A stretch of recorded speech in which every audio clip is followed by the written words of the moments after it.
Vial harp and flute and mandolin. अच्छा, ऊपर उसने जिक्र किया था ट्रम्पटर का। ट्रम्पटर मैंने कहा कि जो ऊंची आवाज़ पैदा करता है, that produce a loud sound. Loud तो ऊंची आवाज़ पैदा करना, जस्ट लाइक ढोल कह लें आप, ड्रम कह लें आप।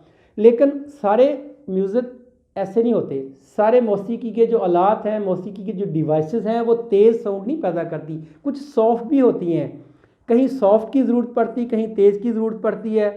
तो अब उसने सॉफ्ट की बात कर रहा है, बात ट्रम्पटर की बात ख़त्म होगी, अब बात कर रहा है viol harp is a device of मौसीकी। मौसीकी का ये भी एक जो है ना नाम है, एक मौसीकी का आला है। एंड फ्लूट, फ्लूट भी एक नाम है, बांसुरी।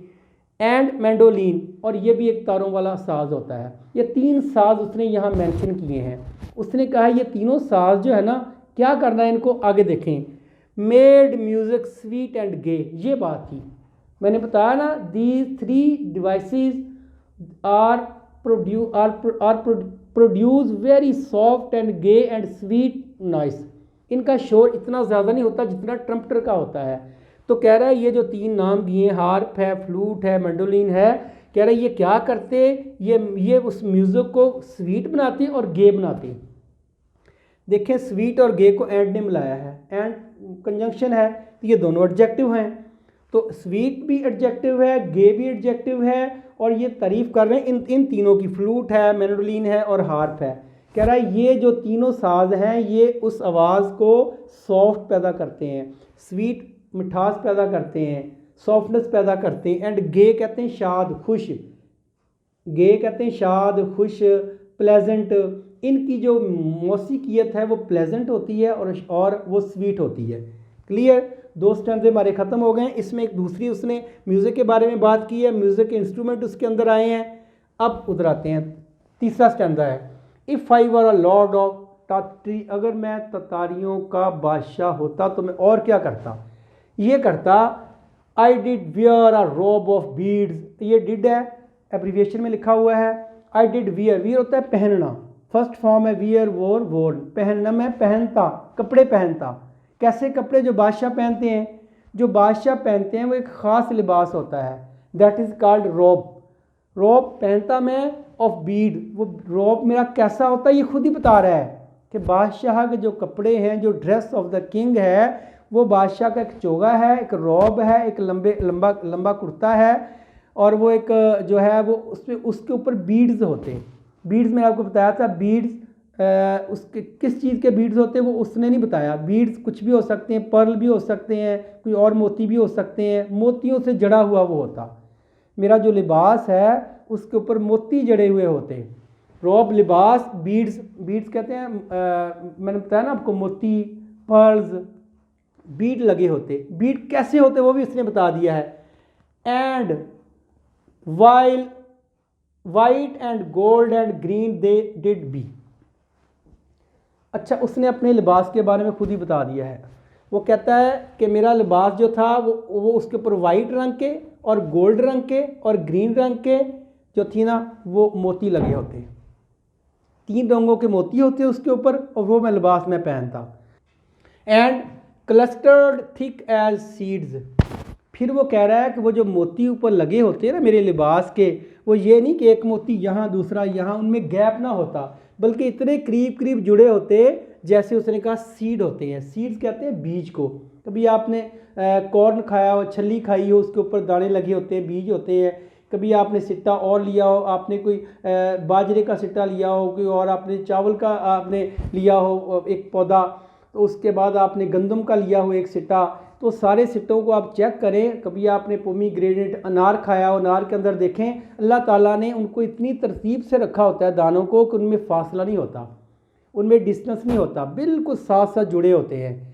तो यही कह रहा है कि सीड्स की तरह थिक, इतने घने हों वो, थिक कहते हैं घने को, थिक कहते हैं डेंसिटी को, गाढ़े को, करीब करीब, इतने करीब करीब हों वो कि वो सीड हों और क्लस्टर बन जाए। क्लस्टर कहते हैं झुंड को।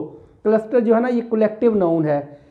झुंड को कहते हैं, ग्रुप को कहते हैं, क्राउडेड को कहते हैं। तो यहाँ मुराद है दानों का ग्रुप, दानों के ग्रुप, दानों की ऐसी ग्रुपिंग की गई हो, उन सीड्स की ऐसी ग्रुपिंग की गई हो, उसी को वो कह रहा है कि वो थिक हो जाएं, इतने घने हो जाएं, इतने घने हो जाएं वो जैसे सीड होता है। यानी मेरे लिबास के ऊपर जो मोती लगे हुए हों वो इतने घने हों, इतने थिक हों कि वो जो है वो बीज का सा गमा हो, बीज लगे वो। Clear. And earth should when the morning star. अच्छा, अर्थ जो है ना इसका मतलब होता है बिफोर, इससे पहले के। शुड फिर आ गया, मॉडल है। वेन कहते हैं फैट पड़ जाना, एक वीक हो जाना। जिसे लाइट चल रही है ना तो लाइट ऐसा ऐसा कम होती जा रही है। टू डिक्रीज़, वेन का मतलब टू डिक्रीज़, कम करना। लेकिन यह मखसूस वर्ड है, लाइफ के लिए आता है, लाइफ के लिए भी आ सकता है। लाइफ कम होती जा रही है इंसान की। तो यहाँ ये कह रहा है कि इससे पहले कि मॉर्निंग का स्टार, मॉर्निंग स्टार दिन का, स्तारा जो है वो मध्यम पड़े, मॉर्निंग स्टार दिन को निकलने वाला। इससे पहले कि मॉर्निंग स्टार जो था वो मध्यम पड़ जाए, मैंने क्या करना है, मैंने तैयारी करनी है। क्योंकि दरबार जाना, इसने शाम हो गई है, रात ख़त्म हो गई है, सुबह होने वाली है, आखिरी सितारा चमक रहा है। वो कह रहा है कि अब मैं दरबार जाने की तैयारी करूं, मेरा दरबार लग जाना है, लोगों ने आ जाना है मेरे दरबार में, मेरी कचहरी में। तो मैं क्या करूं इससे पहले कि मॉर्निंग स्टार जो मांद पड़ जाए।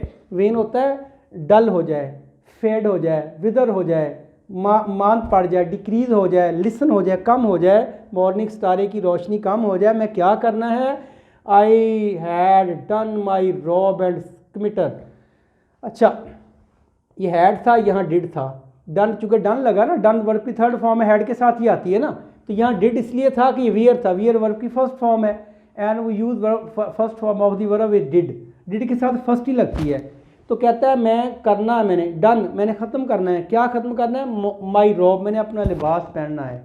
इससे पहले कि सुबह हो के दिन निकल आए, मैंने पहले अपना लिबास पहनना है। एंड स्किमिटर, स्किमिटर कहते हैं तलवार, छोटी तलवार होती है जिसे कहते हैं सिर्फ नुमाइश के लिए होती है। और बादशाह अपने जो था ना वो रॉब पे, अपने ड्रेस के ऊपर वो लगाता है। ये जस्ट फॉर ऑनर होती है। जिस तरह हमारे आर्मी ऑफिसर या पुलिस ऑफिसर हाथ में छोटी छड़ी पकड़ते हैं ना, वो लड़ने या मारने के लिए नहीं होती, it is a sign of power. तो इसी तरह बादशाह की जो वहाँ तलवार जो लगाता है वो लड़ने मारने के लिए नहीं होती, वो एक बादशाह की शान है कि वो अपनी ड्रेस के साथ, अपने रॉब के साथ वो तलवार भी लगाता है, दैट इज़ कॉल्ड स्मिटर। एंड फिर आगे कह रहा है दरबार लग गया है। दरबार लग गया तो और क्या खास करता है, and zebra 7 should draw my car, मेरी जो कार है ना उसको 7 ज़ेबरे खींचते। यानी कि आम तौर पे तो बग्गी को घोड़े खींचते हैं ना, तो बादशाह सलामत ने ख्वाब ही देखना है ना, तो ख्वाब में आप घोड़े खींचे या लाइन खींची, वो क्या फ़र्क पड़ता है। तो यहाँ भी उसकी ऐसी ख्वाहिश है। और 7 ज़ेबरे, 7 ज़ेबराज शुड, फिर मॉडल है, ड्रा वर्ब है, फर्स्ट फॉर्म, माई कार, मेरी कार को। उसने यहाँ कार्ट नहीं कहा, छकड़ा नहीं कहा, कार कहा है। चूँकि उस आजकल जो कार है उस वक्त वही कार होती थी।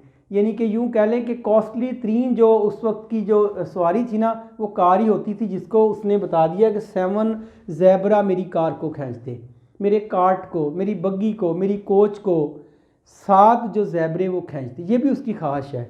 फिर उसने कहा है थ्रू टाट्रीज डार्क ग्लेड्स, ग्लेड्स कहते हैं अंधेरी गलियाँ, और डार्क आ गया ना अंधेरी, जहाँ लाइट ना हो।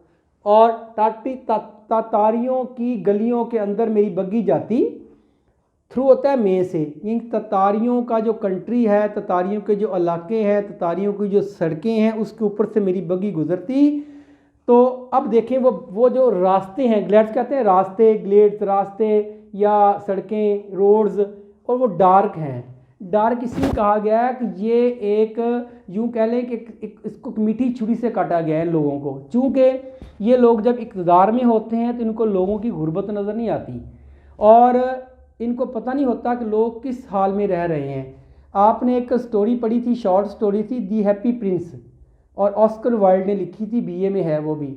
उसमें भी यही था कि बादशाह साहब जब मर गए, उसके मरने के बाद उसके स्टैचू जो था वो लंदन के एक चबूतरे पे ऊंचा लगा दिया गया। अब वो कह रहा है कि मैं ऊपर हूँ, पूरी ज़िंदगी मैं नीचे देखा है, मैं ऊपर गया ही नहीं। अब मैंने ऊपर से मुझे नज़र आई मेरी दुनिया, तो वो तो गुर्बत में मर रहे हैं बेचारे, जिन लोगों ने देखी ना हो गुर्बत। तो यहाँ बादशाह सलामत जो थे वो गुर्बत को नहीं देखते, चूँकि ये जिसकी बात कर रहे हैं वाल्टर, ये गुर्बत से आया था, उसको गलियाँ नज़र आ रही थी, उसको पता था कि हालात ये हैं, लेकिन बादशाह को नहीं पता। इसको पता है, और ये एक मीठी टोंट कर रहा है उसके ऊपर, कहता है अंधेरी गलियों से जब मेरा वो मेरी बग्गी गुजरती तो क्या होता फिर, लॉर्ड ऑफ द, फिर अच्छा ये यहाँ बात यहाँ खत्म होगी एक स्टैंजा। नेक्स्ट स्टैंजा लास्ट वाला स्टैंजा है, lord of the fruits of Tartary. Fruits उसने लगाया, फ्रूट नहीं लगाया। फ्रूट्स का मतलब है जितने भी फ्रूट्स हैं, जितने भी फल हैं, जितने भी ऑर्चर्ड हैं, जितने भी गार्डन हैं, जितने भी फार्म हाउस हैं मेरे इलाके में, जो उसने इलाके गिने हैं ना, उसने इलाके गिने हैं, मैंने कहा ना टाटारी जो थी सेंट्रल एशिया के पूरे इलाकों पर फायज थे। कह रहा है पूरे इलाकों में जितने भी बाग आते हैं, जितने भी ऑर्चर्ड आते हैं, जितने भी ऑल टाइप्स ऑफ फ्रूट्स आते हैं, वो सारे के सारे मेरे होते। फिर देखें लॉर्ड्स ऑफ फ्रूट्स, मैं फ्रूटों का लॉर्ड होता। कौन से फ्रूट? ऑफ टाटरी, जो ततारियों के थे। ततारियों के अंडर उनकी जो उनका जो रीजन है, उनका जो डेंसिटी है, उनकी जो इक़्तिदार है, उनका जहाँ पे उनकी किंगडम है, उसके अंदर जितना भी फ्रूट होते हैं वो सारे के सारे क्या होते हैं, उनका मैं मालिक होता। यानी मेरी मर्ज़ी से। आपने मिस्र की सल्तनत देखी थी ना, जब हज़रत यूसुफ अलैहिस्सलाम को वहाँ लाया गया था गुलाम बना के, हर चीज़ जो मिस्री हुकूमत उसके अंडर थी, हर चीज़, पूरी ज़मीन क्या, गाय भैंसें क्या, जानवर क्या, बिल्लियाँ क्या, कुत्ते क्या, और हर चीज़ उनके अंडर थी। तो ऐसी, क्योंकि वो एक बादशाह थे, तो ये भी वो कह रहा है कि मैं भी ऐसा ही तातारियों का बादशाह होता कि सारे फ्रूट मेरे होते। हर रिवर्स सिल्वर पेल, उसके दरिया भी मेरे होते। रिवर्स दरिया, एक रिवर ही रिवर्स कहा उसने, जितने भी दरिया आते हैं इन इलाकों में, जो उसने सेंट्रल एशिया की बात कर रहा है, या वो नॉर्दर्न बॉर्डर ऑफ चाइना की बात कर रहा है, या वो यूराल पहाड़ियों की बात कर रहा है, या वो कैस्पियन सी की बात कर रहा है, या वो पैसिफिक ओशन की बात कर रहा है, इसमें जितने भी दरिया आते हैं, रिवर्स आते हैं, वो कह रहा है सिल्वर पेल, वो भी सारे मेरे होते। ये कलर है पानी का, सिल्वर पेल। आम तौर पे कलर को हम ब्लू शो करते हैं, लेकिन डिपेंड करता है पानी कहाँ है। पानी अगर किसी पौंड में है तो उसका कलर और होगा, पानी अगर किसी पुडल में है तो उसका और होगा, पानी किसी गंदे जोहड़ में है उसका और होगा, पानी अगर समुंदर में है तो उसका और रिफ्लेक्शन होगी, पानी रिवर में है तो उसकी और रिफ्लेक्शन होगी। तो ये रिवर के पानी की बात हो रही है, उसको उसने सिल्वर पेल कहा है। सिल्वर आपको पता है चांदी रंग का, पेल कहते हैं ख़राब हुआ, मध्यम पड़ा हुआ पेल, वैसे पेल तो पीला होता है, लेकिन यहाँ मुराद है पानी की मिक्सिंग है। ये पानी का कलर बताया उसने, क्योंकि दरिया का पानी क्लियर नहीं होता। लॉर्ड ऑफ हिल्स ऑफ टाटरी, तातारियों के अंडर, उनकी जो डाइनस है ना, उनका जो किंगडम है, उसके अंदर जितनी हिल्स हैं वो सारी मेरी होती, मैं उनका भी बादशाह होता। ग्लीन थिक्ड वुड एंड डेल, ये ना एक नीचे वर्ड आया वेल, डेल, ग्लीन, ये तीनों वादियों के नाम हैं, वादियां हैं ये। वादी, आगे वादी में फ़र्क होता है, जिस वादी से रिवर गुजर रहा है उसको हम डेल कह लेते हैं, जिस वादी में रिवर नहीं गुजरता, छोटी सी होती है, उसको हम ग्लीन कह लेते हैं, और जो वादी पहाड़ों के दरमियान होती है उसको हम वेल कह लेते हैं। आगे फिर नाम हैं ये वादियाँ सारी। तो यहाँ भी ये बात हो रही, कहता है वादियों में क्या होता, थिक्ड वुड, घने जंगल होते। थिक कहते हैं, फिर आया यहाँ भी लफ्ज़ आया थिक, ये देखें थिक, थिक कहते हैं घना, थिक कहते हैं डेंसिटी, थिक कहते हैं गाढ़ा किस्म का। और उसने कहा है कि जो थिक, यहाँ भी थिक का है ना, क्यों कह रहा है कि मेरी जो ये वादियाँ हैं इनके अंदर घने जंगल होते। थिक्ड वुड, वुड कहते हैं जंगल को, घने जंगल होते, किसमें, ग्लेन में और डेल में, वादियों में, और नीचे भी आ रहा है कुछ, इसके साथ लिंक करते हैं। हर फ्लैशिंग स्टार्स, हर सेंटेड ब्रीज, कुछ और कह रहा है ना सिर्फ पहाड़ मेरे होते, ना सिर्फ रिवर मेरे होते, ना सिर्फ फ्रूट मेरे होते, बल्कि कुछ और भी होता। क्या होता, फ्लैशिंग स्टार, चमकते हुए सितारे भी मेरे होते। यानी कि जो सितारे उसकी सल्तनत में चमकते हैं, जो सितारे उसके रीजन में चमकते हैं, उसकी किंगडम में जो सितारे चमकते हैं, वो सारे के सारे कहता उनका मालिक भी मैं होता, लॉर्ड्स होता उनका मैं। हर सेंटेड ब्रीज, इससे भी बात नहीं, इससे बात आगे जाती है, जो मेरे इलाके में सेंटेड ब्रीज चलती है, सेंटेड कहते हैं खुशबूदार हवाएं चलती हैं, क्योंकि फूलों से निकलने वाली खुशबू जब हवा में बिखरती है तो हवाएं चलती हैं। वो कह रहा है मेरे इलाके में जितनी भी सेंटेड ब्रीज चलती हैं, एक खुशबू से भरी हुई, अरोमा से भरी हुई, एक स्वीट स्मेल से भरी हुई जितनी हवाएं चलती हैं वो भी मेरी होती। क्लियर। हर ट्रेम्बलिंग लेक्स लाइक फोमलेस सी, और भी कुछ मांग लिया उसने। हर ट्रेम्बलिंग लेक्स, लेक्स कहते हैं नदी को, झील को, कहता है ट्रेम्बलिंग लेक भी मेरी होती। ट्रेम्बलिंग इसलिए कहते हैं नदी का पानी जब हवा उसके साथ टकराती है तो वाइब्रेट करता है, उस वाइब्रेशन को कहते हैं ट्रेम्बल। ट्रेम्बल होता है कांपना, वैसे वर्ड इसका तर्जमा है कांपना, लेकिन अगर सर्दी से काटेंगे फिर शिवरिंग होगी। अगर ऐसे कांप रहा है पानी हवा से या ठंड से या किसी और वजह से कांप रहा है, then we will use tremble. कहता है मेरे जो लेक्स हैं, जो नदियां हैं, जो झीलें हैं, कहता है वो कांपती हुई होती, मतलब there should be vibrator in the lakes. नदियों में वाइब्रेशन होती, नदियों का पानी वाइब्रेट कर रहा होता। आगे उसने फिर सिमिली यूज़ किया है, like formless seas. Like simile के लिए यूज़ करते हैं, एज भी सिमिली के लिए कहते हैं समंदर को। अब समंदर का पानी आपको जब नज़र आएगा तो आप देख सकेंगे ये हरकत करता है कि नहीं करता, ये वाइब्रेट करता है कि नहीं करता, ये इसमें वेव्स है कि नहीं है। अगर समंदर के पानी के ऊपर झाग होगी, फोम होगा, जिस तरह दूध के ऊपर झाग होती तो आपको नीचे से दूध नज़र नहीं आता, कितना है, कम है, ज़्यादा है, हिलता है, वाइब्रेट करता है, नहीं करता। तो यहाँ भी ऐसा ही है, अगर समुंदर के ऊपर झाग होगी तो मुझे वाइब्रेशन कहता नज़र नहीं आएगी। तो मुझे ऐसा वाइब्रेशन हो कि जिस तरह फोमलेस कह दिया उसने, लेस लगा के लाका लगाते हैं हम लोग, जिसे कहते हैं ना प्रीफिक्स, सुफिक्स।